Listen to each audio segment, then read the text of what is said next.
মুন্সিগঞ্জের টঙ্গিবাড়ী উপজেলার জশলং ইউনিয়নের হাটখান গ্রামে পরিবেশ অধিদপ্তরের ছাড়পত্র ছাড়াই একটি সীসা উৎপাদন কারখানা পরিচালনার অভিযোগ উঠেছে।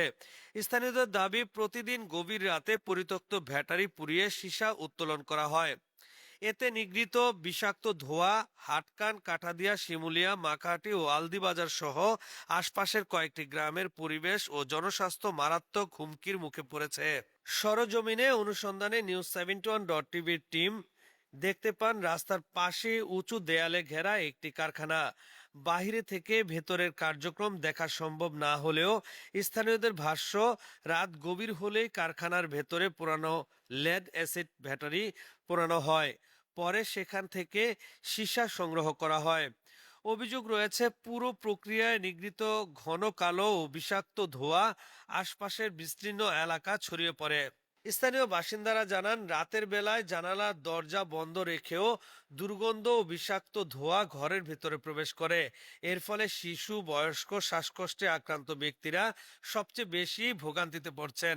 সীসা ফ্যাক্টরিটা যে ব্যাটারি যে জ্বালা, এটা পরিবেশ দূষিত হচ্ছে ভীষণভাবে, এবং রাতে ঘুমানো যায় না, অনেক চোখ মুখ জ্বলাপোড়া করে। যে সীসা ফ্যাক্টরি যে হাটকান গ্রামে, আমাদের কাঠাদিয়া মসজিদে নামাজ পড়তে আসতে পারি না।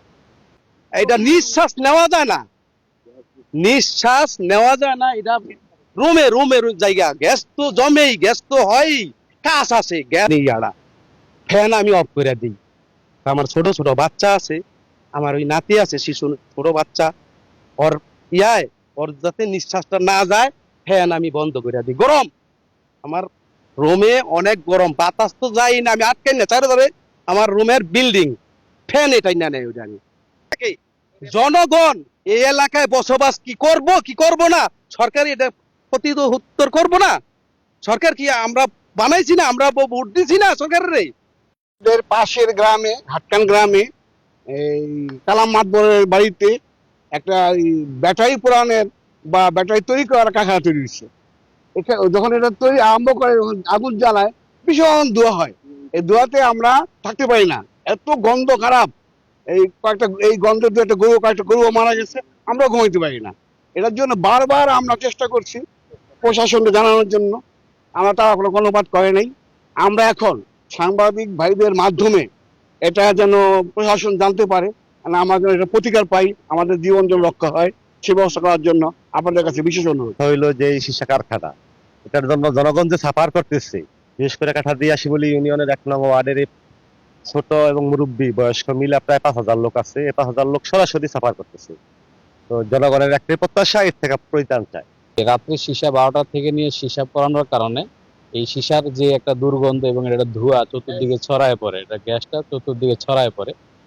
ছড়ানোর কারণে আমাদের আস্তে আস্তে আমাদের মাদ্রাসা পর্যন্ত এবং আশেপাশে যে এলাকাগুলো আছে এই এলাকা পর্যন্ত চলে আসে।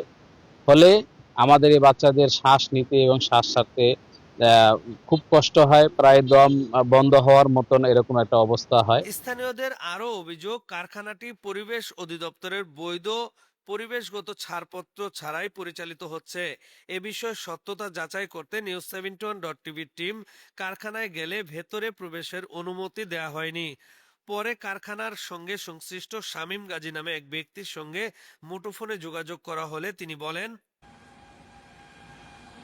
ফ্যাক্টরিতে কেউ আছে? কে, শামীম গাজী বলছেন? ভাই, আমি সাংবাদিক জাহাঙ্গীর বলছিলাম।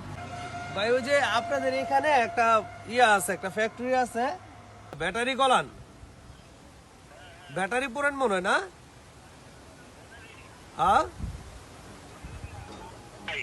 এটা কি করেন? এটা কি ফ্যাক্টরিটা কিসের ভাই?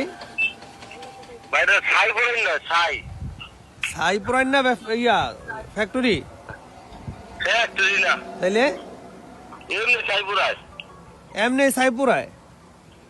এই যে ছাই পোড়ানোর কারণে যে মনে হচ্ছে এলাকার লোকজন মনে করেন বিপদে আছে, এটা জানেন?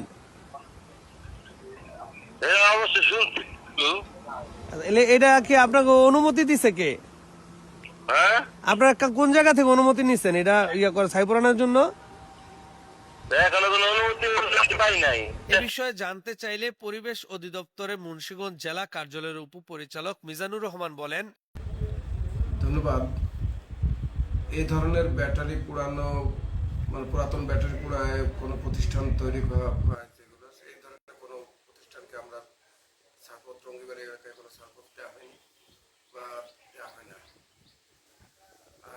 আমরা আপনার মাধ্যমে জানলাম, জেনে আমার অফিসার পাঠায়, আমি বিষয়টা তদন্ত করে পরবর্তী পর্যায়ে ব্যবস্থা গ্রহণ করব।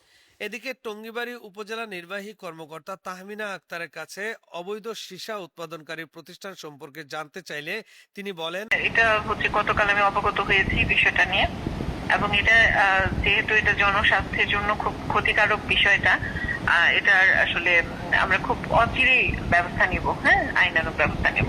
পরিবেশবাদীদের মতে বিষয়টি দ্রুত তদন্ত করে অভিযোগের সত্যতা পাওয়া গেলে সংশ্লিষ্টদের বিরুদ্ধে আইনগত ব্যবস্থা গ্রহণের পাশাপাশি অবৈধভাবে পরিচালিত কারখানাটি বন্ধ করা জরুরি।